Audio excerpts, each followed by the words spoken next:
Hello, good afternoon, everyone. So my name is Olivia, and I'm going to be running the Pitch Perfect sessions for the next 2 weeks. Today, I would like us to start with prep work, just getting into the basics of what it is to pitch and to present. So this week, we're going to work on a draft pitch, but that's going to be something that you keep for yourself to progress with. And then I'm going to discuss the difference between a pitch and a presentation. And then I want us to get deeper into why you struggle with preparing for a pitch or for a presentation, so that over the next 2 weeks, we can tackle those different struggles to make sure that you know how to perfect your pitch. So before we do anything, I'm going to ask you to take some time to write out a draft pitch. So you can choose, are you going to pitch yourself? Are you going to pitch one of your products, one of your services? And just write it down. Doesn't have to flow or make sense, but just write it down so you have an idea, and then we'll build on it through each session. An elevator pitch is a short speech that you do to try and sell somebody your product, your service, or yourself if you're looking for a job. And although the intention of an elevator pitch is for you to sell something, you don't need to be a good salesperson to deliver a good pitch, because a lot of people think you need to be good with words. But the most important thing is for you to be confident and passionate about what you're saying, which is why I asked you to write down your pitch, because when you write it down and you read through it, the more you read it, the more comfortable you feel with what you're saying. And then when you say it to somebody else, they also feel comfortable because you are comfortable. You can have a really good idea, but if you don't know how to phrase it, how to present it, then it doesn't translate. Whereas somebody who's passionate and confident can sell something useless, but because they're so passionate about it, you think, I want some of that too, you know? So a pitch is different from a presentation in that with a presentation, your intention, or a sales pitch, your intention is to share information, not necessarily to sell. Maybe selling is part of sharing the information, but it's more just to say, this is what I know about this, this, and that. But similarly with a pitch, the content is not more important than your delivery. You have to keep a level of engagement with your audience, even in the most subtle of ways, so that they can want to be involved with what you are saying. Okay. So the main differences between an elevator pitch and a sales pitch are, an elevator pitch tends to be much shorter. That's why it's called an elevator pitch. It's not as short as an elevator ride, obviously. That's less than a minute. But sometimes you'll find you only have 5 minutes to speak to someone. And the first minute that you're speaking to someone is always the most important, because that's when you get their attention. And presentation tends to be much longer. In fact, usually a sales pitch or presentation is something that has been scheduled. So you have ample time before to prepare, to do research, to get everything ready. Whereas an elevator pitch can be unscheduled. You'll be having lunch and somebody walks in and says, oh, this is a potential client, pitch yourself.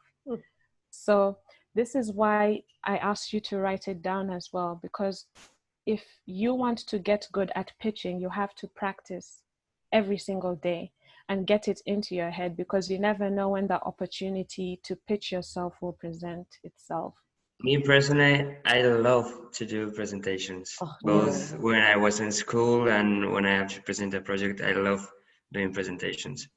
Why do you love presentations? Because I like to explain things, and you said it before, if you are passionate about it, you can explain it better and you enjoy explaining them. Yeah. So, and usually when you do a presentation, you already did the sales pitch and you have the client almost in the battle. So Yeah. Well, for me, it's similar to Nicole, to be honest. I don't feel comfortable to speak in public, to make a presentation. So I think for this, I wouldn't even be able to kind of address what it's making me nervous, because it probably is more like a confident thing. So for me, one of the things that I kind of fear more when I need to do a presentation is like lose the track of what I'm saying, and kind of like, being like, I'm not going to be using the right words, or I'm going to be, I'm just going to get blank, and I just not going to be able to follow, So, I think that's kind of my main thing, but I guess it's in general the lack of, confidence. Yeah. I think the only solution for lack of confidence is to make sure that you are extremely comfortable with the information that you're going to share. And what I mean is not just the information that is on your presentation, but study that information, go over it, talk to yourself, so that when you get to the point of presenting, it's not even about whether you are talking to a group of people, you're just giving a monologue, So if you're comfortable with the information, even if you have what we would call a brain fart or something, because you're so accustomed to that monologue you've been giving yourself, you'll be able to jump back into it at a certain point in time. So I hope you're feeling more confident. Obviously, it's a process. And each time you'll keep on perfecting your pitch. Even when you speak to a client, based off their feedback, there's some things maybe you'll see they go, and then that tells you, okay, I should remove that. Maybe I should keep that. They really like that. So each opportunity is an opportunity for improvement for the next client. I like to use a lot of questions, because when you ask people questions, they start thinking.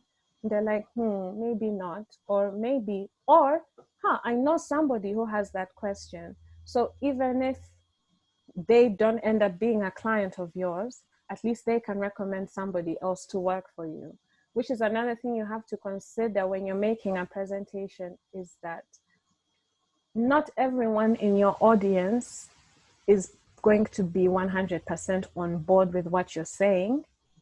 But if they feel drawn into what you're saying, then they can be a stepping stone, a connection for you to somebody else who can help you with what you are presenting, what you're offering.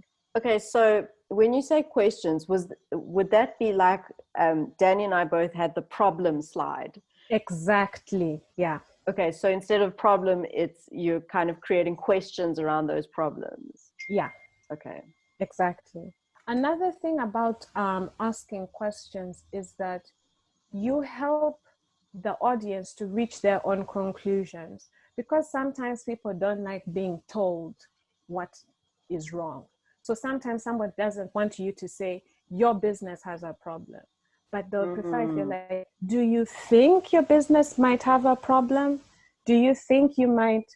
So you make them question themselves instead of telling them exactly what you think they need. Another thing is you can use buzzwords or catchphrases that you keep on repeating to different parts of your presentation to keep people interested. So like for you, Nicole, you're talking about the boxed community. So you can find, togetherness, isolation, or something like that, that you keep on bringing up. So people hear it one slide, they hear it another slide, and then another slide. So it stays with them, and they start to associate that word with your product or your service. Okay. I don't know if isolation is great to associate with. No, it's not. But I mean, that's what, okay. So for example, that's what stood out to me, especially with working from home and everyone being by themselves. What stood out to me was having a place where I don't feel isolated. Even if I am by myself, there's a community. So that's a word that stood out to me, but you can choose something else. Okay. No, I guess that makes sense, because that's the problem I'm trying to fix. Yeah. I've already mentioned that you should be careful not to give too much away initially, to say too much in your pitch, but also there's the other danger of saying too little, because the whole purpose of a pitch is to be quite brief.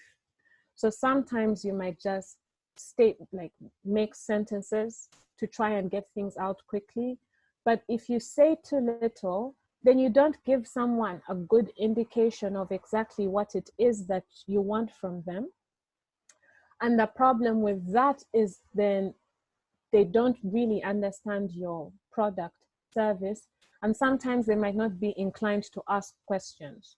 So it ends up falling through, and unfortunately, you can't get any business from them. So don't say too much, but also don't say too little. Then I talked about doing research about a person.